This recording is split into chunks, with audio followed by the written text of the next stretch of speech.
go. Thanks for being here. Welcome to the NCAA March Madness postgame press conference featuring West Virginia.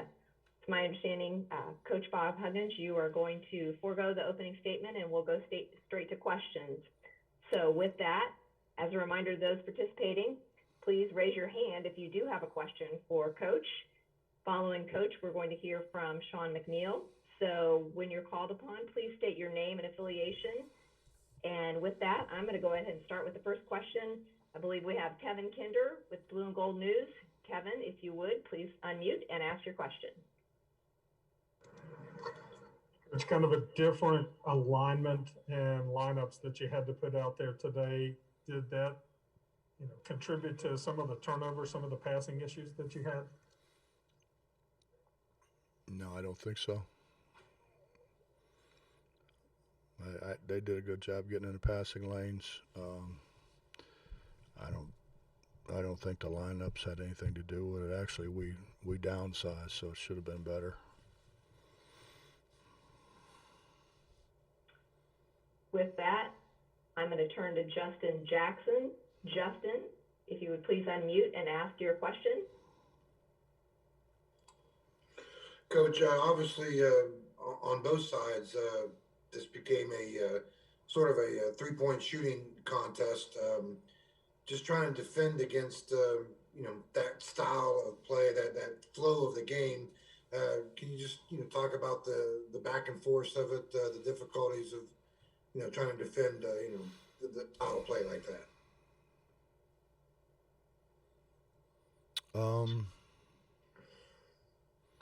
Well, I thought we kind of did a pretty good job getting back in the game, and then I think we took a 2-point lead, and then we kept switching when we shouldn't have switched.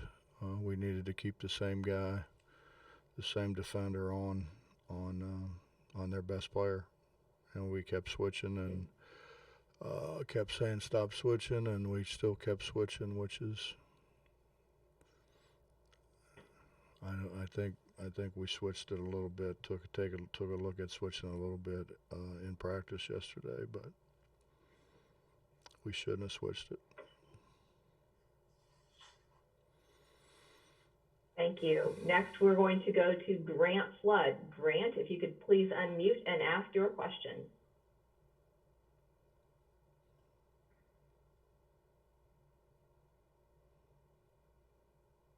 Grant? All right. Next, we will go ahead and go to Cody Nesport. Cody? Coach, you've talked about it all season, but just what Gabe does, on both sides of the floor. I mean, is it hard for us, not knowing the game plan and not knowing the ins and outs, to really appreciate everything that he does? Well, I think it's hard for most people to appreciate everything he does. He keeps balls alive for us. He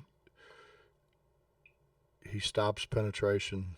We've had a hard time all year, as I'm sure you're aware of, staying in front of our man. And Gabe really does a great job of stopping penetration. So he's the key to our defense. He's the last resort. He does a lot of things. We're not near as good a basketball team without him. Grant Flood, I'm going to try one more time. If you would like to ask your question, please unmute. If anyone else has questions, please make sure to raise your hand. Thank you. Grant? Yes, thank you. Hey, Coach, I'm Grant Flood from Insider Institute. It was a nail-biting second half. However, your team only had one block shot throughout the game. Do you think this was the key factor towards the loss? No, I don't know. We're not going to block jump shots from 15 feet and out. So they shot the ball really well. Buddy shot the ball extremely well. He had a stretch where I think he made 3 consecutive threes. That really, when we were ahead, and we tried to catch up from then on. They didn't really. They stopped taking it to the basket. The shot blocking didn't have anything to do with it today. it has before, but not today. Thank you. All right, I'm going to go to Mike Kazaza. Mike, please unmute and ask your question. Hey Bob, Derek recovered within the second half of that last game after his anxious start. Did you see similar things today, or was there another explanation for maybe what held him back, or maybe what Syracuse did to him to hold himself back? We were struggling to guard him, and Gabe is our best inside defender, and Derek was they were double teaming Derek, and we just didn't. Our timing of getting the ball inside to him wasn't very good, and so Gabe does a much better job defensively, and Gabe rebounds it pretty much as well as Derek has. So if you go by minutes played, anyway, we're trying to win, man. Just trying to win. Next, we're going to go to Gregory Carey. Gregory, if you could please unmute and ask your question. Bob, what do you most attribute the slow start today to? Was it kind of adjusting to that zone? And, why do you think the first 10 or 12 minutes of the game went as poorly as they did? I think we ran what we needed to run. We just didn't score it. I mean, how many shots inside of 3-4 feet did we miss to start the game? And they had a lot to do with that. But I mean, you catch it and going at the basket from 3 or 4 feet, we ought to make one. We didn't make any. And then they shot it extremely well. They shot it. Seemed like everything they shot up went in, and they shot it from deep, and we just we wanted to make them bounce it, and we didn't. We let them get too many step-in shots. All right, we're going to go to Ethan Bach. Ethan, please unmute and ask your question. Hey, Coach. With all the adversity you guys have dealt with this year with COVID and then departures, what will you remember the most about this group of guys? Well, they're good people. It's what I just told them in the locker room. They're as good a people as I've had the privilege of being around in all of my years of coaching. They're really good guys. They're good guys. They care about each other. They really are a team. I think I'll remember just how good a people that they were and will continue to be, I'm sure. All right, we're going to go back to Justin Jackson for another question. Justin, please unmute. Coach, Syracuse center Dolce, I think he played like maybe the last 12 minutes with the 4 fouls. Strange though that I guess maybe with Gabe, kind of trade defense for offense there, but I mean the fact that he couldn't get challenged for that 5th foul, frustrating at all, or?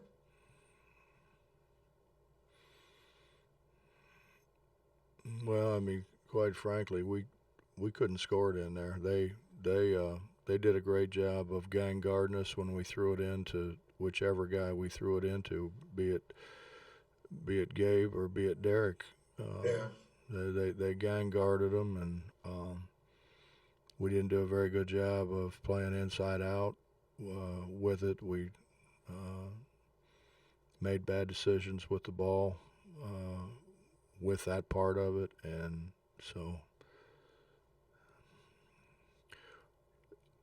that wasn't really our issue, I don't think, Justin. I think our issue was we stopped guarding for a short period of time.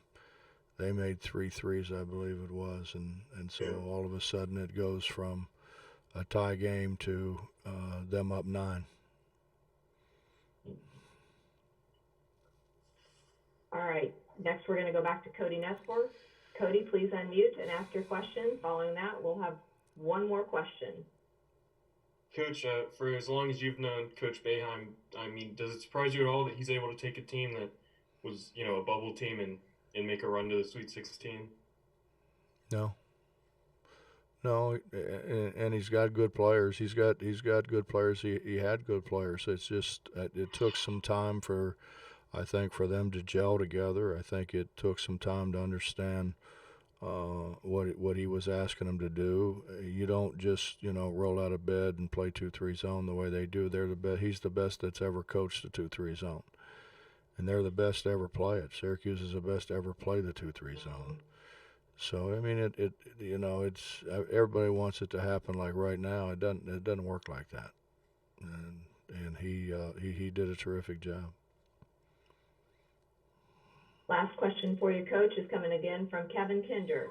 Kevin. Coach, you've mentioned in the past about taking so much energy to rally, dig yourself out of holes. Is that a factor again today with the defensive lapse you mentioned and down the stretch? No, I don't think so, Kevin. I that's not the way I saw it. We switched them we shouldn't have switched. I mean, plain and simple. We wanted size on Buddy, and we switched size off of him, and he shot it over top of us and made 3 threes. And I think it went from a tie score to us being down 9.